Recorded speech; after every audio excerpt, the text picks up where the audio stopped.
Welcome back to 970 WDAY, the Sandy Buttweiler Show, and Mark and Lynn Speral sitting in for her today. Thank you, Sandy.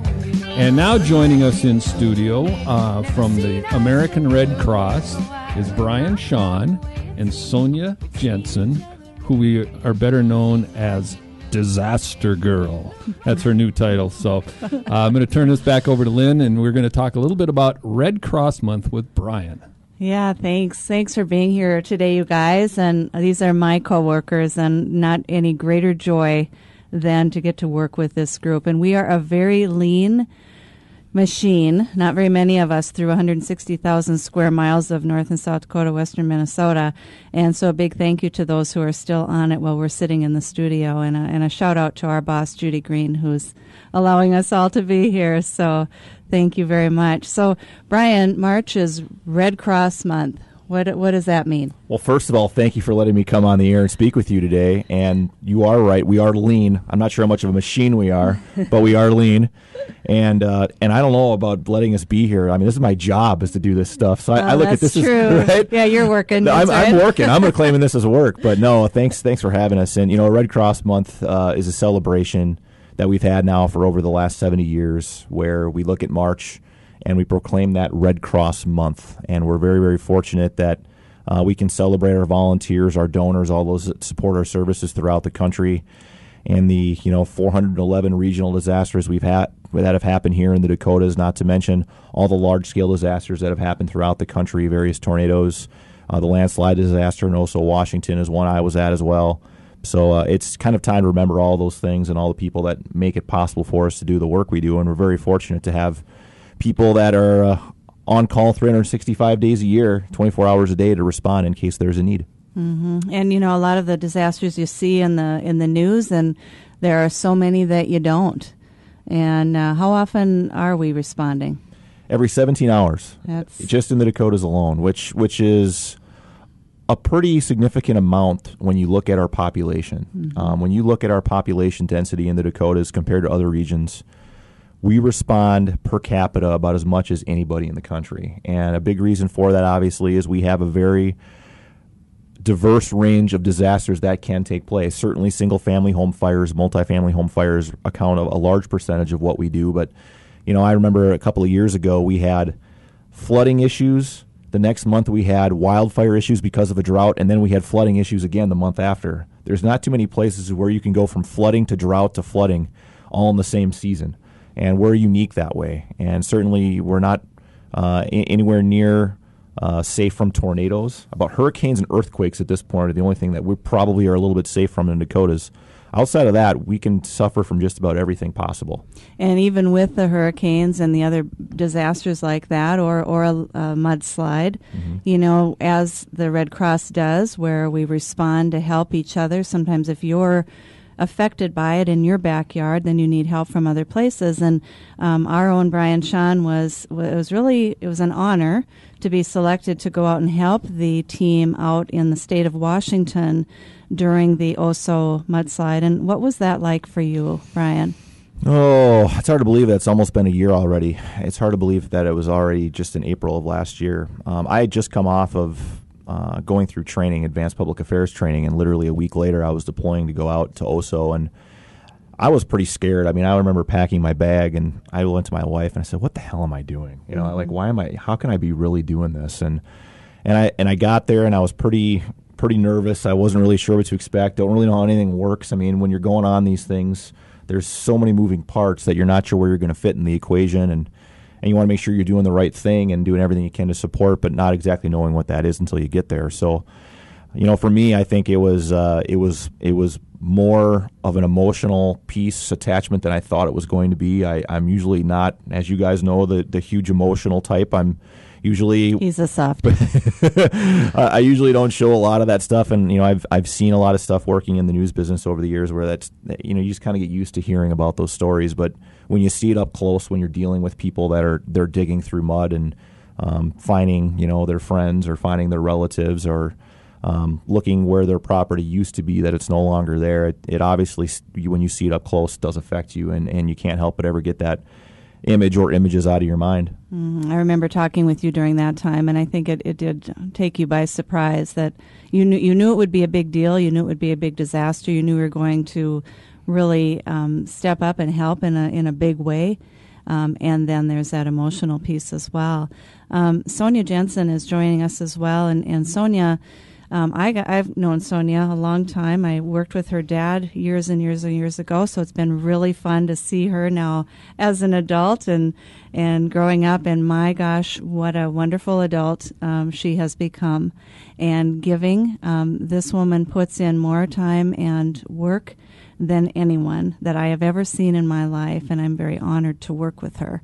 Sonya started as a volunteer for the American Red Cross about 2 years ago, 3 years ago already, and so a self-proclaimed Red Crosser and disaster girl, and then now has just transitioned onto our staff. But step back 3 years, if you would, Sonya, and just tell me, why did you choose Red Cross? What made you step up in such a big way as a volunteer?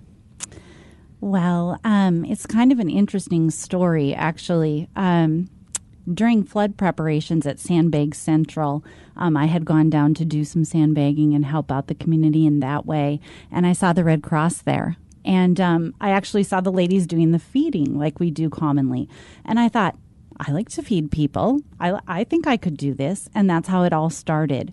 I called in and found out how to be a volunteer. I came in and I started by saying, I'm an empty nester. That's what got me started. My kids went to college and I thought, what will I do with myself now? I have all this extra time, no one to care for. So my initial plan was to work in our mass feeding and going out to operations where we need to provide food for people. And that's how I started in doing that. And I actually deployed to Hurricane Sandy in that capacity and did some feeding and some sheltering of people out there. And then it just kind of grew and grew and grew, and I got more involved in just about every aspect of disaster services that we have. And it's become a really, really big passion for me. So if you step back to Hurricane Sandy, so October of 2012, and correct me if I'm wrong, but you took off prior to the storm, and you were traveling and going to work with someone you had never met, and you go out and you set up a shelter and with people that you don't know, totally different culture than what is in Fargo, North Dakota. And then, by the way, you wait for a hurricane. Yes, pretty much. It was an adventure. The associate that I went out with, Randy Schatz, I had seen him at one meeting, and we ended up flying out together, and it's quite humorous. All the way there, he was telling me how he thought it was going to be. And he had much more experience than I did, and he kept saying, I think we'll maybe get 12 to 14 people in the shelter. The storm may blow over. I don't think it'll be all that big of a deal, but you'll get a little experience. Well, fast forward, about 12 hours or so, and we had bus loads of wet, soggy people showing up at a school where we were sheltering. We ended up with hundreds upon hundreds upon hundreds of people. We ran out of cots. We ran out of blankets. And that was before the hurricane hit. And then the worst hit, and we rode out the storm there. Mm-hmm. And we actually lost part of the roof of the school.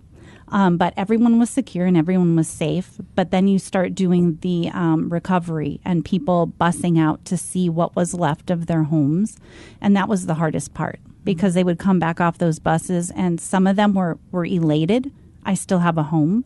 And some of them were devastated because they didn't.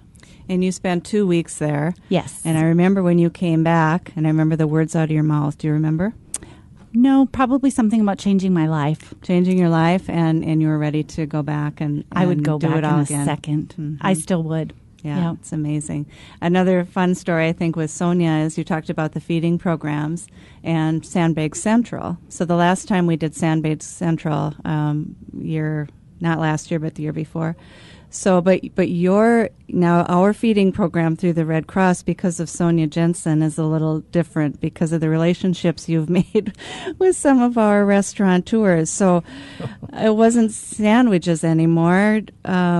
Oh, my gosh. That was a lot of fun. We had different restaurants helping out and donating food for our sandbag operation. So every day at lunch, we'd try and serve a hot meal. So we had Chef Michael Wald from Maxwell's out in West Fargo, and he made us lunch one day. We had Sarah and Eric over at Mezzaluna, and they provided food for us. And then Ted Horan, he always steps up with Noodles and Company or with Herberts and Gerberts. So, yeah, it's good to know people that have the good food. Yeah, well, you kind of set the bar a little bit differently now. And so now today, I'm so excited to have you. I've always had you as a coworker, as a volunteer, and just so excited that you have accepted. You've thought about this a long time, about whether you'd want to actually step up and be full-time employee, and now you are our disaster program specialist. So tell us a little bit about that transition and what that will bring to you now. Well, it's interesting that I get up every day and I go to work. You know, I used to like to sit and drink my coffee for a while, so that's going to be my biggest adjustment. The reason that I decided to take this next step is that I absolutely love everything that we do, and I love our mission. So it doesn't feel like work to me. It feels like I get to go back there to the office. I love my coworkers. I love my clients that we work with. I leave every day feeling good about myself and the work that I've done. Even though the desk is always full and the work never gets done, there's always more coming in. It's the most rewarding thing that I've ever done in my life. Mm-hmm. So I feel privileged to be able to be on staff. Mm-hmm. And I know you've had a lot of really personal interactions with our clients and have just really helped them in a big way. And I want to learn a little bit more about that. We're going to talk a bit about some of the neighborhood canvassing that we're doing, both post-fire and then as we're leading into some big preparedness pieces, and I think that's a real testament to looking at what the needs are. And, you know, in Red Cross world, we know $1 spent in getting people prepared will save us $4 in the response and recovery, and it's a big piece. But the other humanistic piece of that is to work with individuals and allow them the care and compassion that they need right at the start, and then following them through their recovery process.